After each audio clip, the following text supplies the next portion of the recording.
Welcome back, everybody. Today I'm going to teach you how to add a return and refund policy on Wix. Having a clear return and refund policy is essential for building trust with your customers and ensuring they understand their rights when purchasing from your store. If you want to get started on Wix, you can click on the link in the description down below. Let's begin by heading over to the Wix website and logging into your Wix account. Once you're logged in, you'll find yourself on your Wix dashboard. From here, take a look at the left navigation menu and locate the option labeled Catalog. Click on it to access your store's product management tools. An expanded menu will appear with several options. Hover your cursor over Store Products and from the drop-down, click on Products. This will take you to the section where all your store items are managed. Now you're on the Products page, where you'll see a complete list of all the products available in your Wix store. Here's an important thing to note: the return and refund policy you're about to add applies universally to all products and services in your store.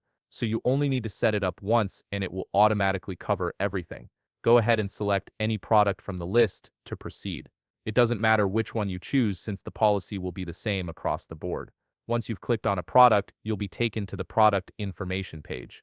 Scroll down through this page until you reach the additional info section. This is where various extra details about your product are managed. Within this section, you'll see an option labeled Return and Refund Policy. Hover your cursor over it and click on Edit. This action will open up the editing interface where you can customize your policy. A text editor will now appear on your screen. This is where you'll input the return and refund policy you either already have prepared or want to implement for your store.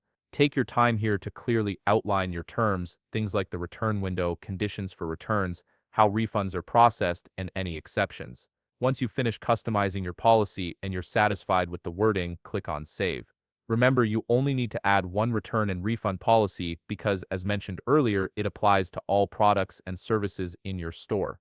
After saving your policy text, you'll need to finalize the changes. Click on the Save button again, which you'll find on the top right part of the product info page. And there you have it. You've successfully added a return and refund policy to your Wix store.